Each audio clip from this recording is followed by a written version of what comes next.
Cheesy the Podcast, presented by Just Cheesy Productions.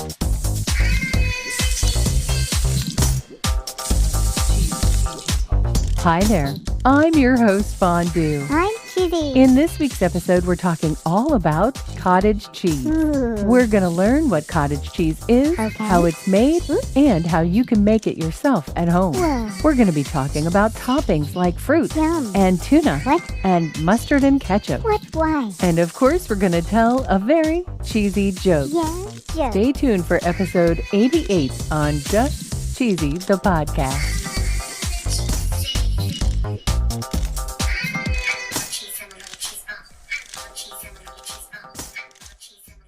I don't know about you, Cheesy, but I like cottage cheese. Yeah, me too. But if you're like me, I wasn't quite sure what it was or how it was made. Nope. According to pinkvilla.com, there's an article called Unveiling the Science Behind the Health Benefits of Cottage Cheese. Ooh. They describe cottage cheese as a soft, fresh cheese Yum. that's not aged or ripened. Ooh. Typically, it's not very strong in flavor. Right. Although sometimes it's described as sour or acidic. Yeah. The article also goes on to talk about the nutritional value of cottage cheese. Ooh. It's high in protein, calcium, vitamin B complex, Whoa. and vitamin A. Wow. They also mention selenium, riboflavin, phosphorus, and folate. Whoa. Well, now that we know what it is, it's interesting to find out how it's made. Yeah. According to CaliforniaDairyPressroom.com, they believe cottage cheese is the first cheese found in America. Really? They explain that Europeans made fresh farmhouse cheeses with naturally soured milk. Ooh. And they believe the immigrants to America brought the tradition of fresh cheese making with them. Wow. And we're talking all the way back in the 1800s. Holy cow. Cottage cheese is made by adding an acid to pasteurized milk.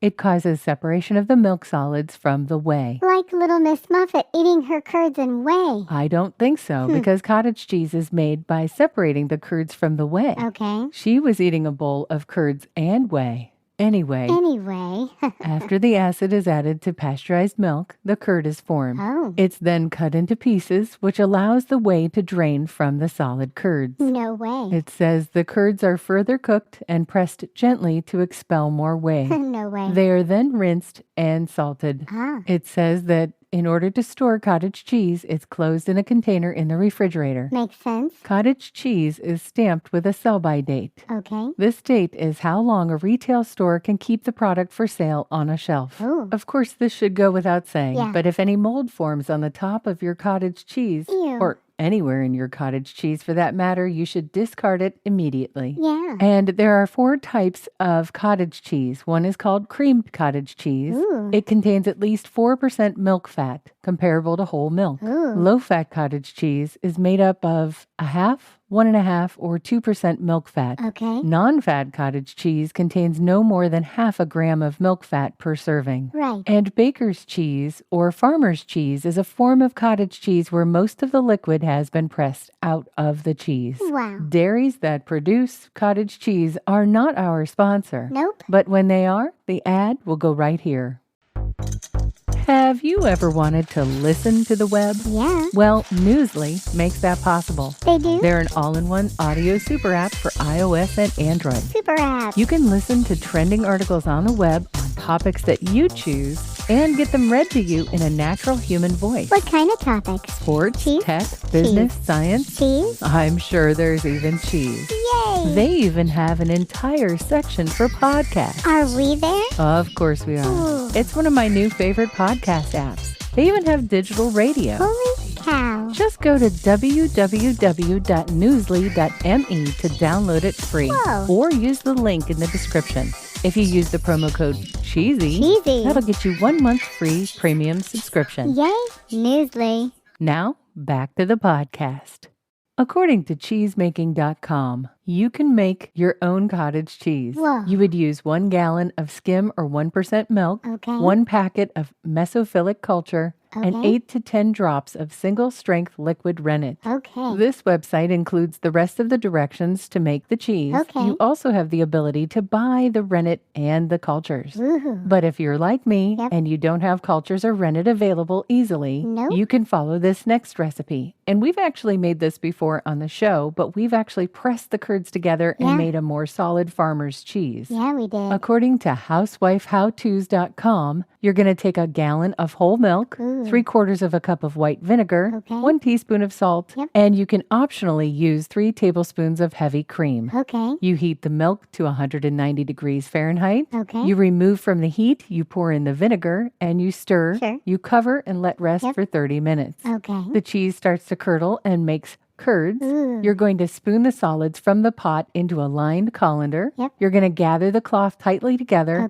And you're going to hold that in one hand and run cold water over your ball of cheese, kneading and squeezing it with your other hand until the cheese is cool. Okay. You dump it out into a bowl and you use a spoon to break up the small curds. And of course, both of these recipes are in our show notes. But if you're wondering, why did we do an entire episode on cottage cheese? Well, it goes back to TikTok. The internet has this renewed interest in cottage cheese. According to purewow.com, cottage cheese is pretty healthy and they have a couple of different recipes. In the first one, they actually whip the cottage cheese, they put it on sourdough, and they top it with raspberry chia jam. A lot of people are interested in chia bowls or playa bowls, but in this case, there's a cottage cheese breakfast bowl. Cottage cheese is used as your base. It's topped with fruit, chia seeds, and granola. Yum. Another suggestion they make here is with scrambled eggs. Okay. They add the eggs and the cottage cheese together, and they say it adds a touch of indulgent creaminess. Yum. SimpleNourished.living.com also gives some recommendations on how to eat your cottage cheese. Okay. They recommend topping it with fruit like banana and pineapple, blueberries, strawberries, raspberries. Yummy. They even recommend making a cottage cheese smoothie. They even say you can add it to muffins or pancakes to add protein to the mix. Delicious. According to BHG.com, they suggest making savory cottage cheese bowls. Okay. They, of course, use the cottage cheese as a base. They add some greens. They toss in some salsa. They add in a few hunks of bread. And there you go. You've got a bowl. Okay. And none of these seem too strange so far. This Not next really. one is from I'mHungryForThat.com, and they talk about lasagna. Okay. They're basically suggesting that cottage cheese is a good substitute for ricotta. All right. I've even seen people make macaroni and cheese with cottage cheese. Yep. But what about cottage cheese ice cream bars? Okay. According to feelgoodfoodie.net, you need frozen strawberries, cottage cheese, milk, maple syrup, vanilla extract, and graham crackers. You add all of the ingredients to a high-speed blender, you blend until smooth, and then you freeze. Yum. And according to culinaryshades.com, it can even be added to bread to up the protein. Wow. According to yahoo.com, it's even been added to cookie dough. Yum. And did you want to skip the mayonnaise in a tuna salad? Well, according to supercook.com, you can. And you would add cottage cheese instead of mayo. This calls for canned tuna, cottage cheese, parsley, red onion, carrot, and thyme. At Tiffany McGee at TikTok was the inspiration for this entire episode. Really? She's got a weight loss plan that includes eating some different types of vegetables, some chicken sausage, and cottage cheese with mustard. Ew, I don't think I'd like that. I'm not sure I would like it either, Cheesy, but we have to stay open-minded to different types of food. I guess. Perhaps it just tastes like some sort of a veggie dip. Sure. And we talked about this next topping for cottage cheese back in season 1, episode 14, where we discussed President's Day and cheese. According to myrecipes.com, former President Richard Nixon had some favorite breakfast items. He would have fresh fruit, wheat germ, and coffee. And of course, he would eat cottage cheese garnished with either ketchup or black pepper. It doesn't seem to matter how you top your cottage cheese, but it's back in favor and people are really enjoying it. I'm ready for a joke, Fondue. Okay, how did cottage cheese react when it found out it was just curds? I don't know. It said, no way. Oh. Get it? No way, W-H-E-Y, way. I get it. It was silly. Well, I thought it was good and a little bit cheesy. Thanks for listening to Just Cheesy the Podcast, episode 88, Cottage Cheese. Thank you. We've got a lot of other episodes that you can go back and listen to, and if you wouldn't mind, we would love it if you would do that for us this week. Stay cheesy, everybody.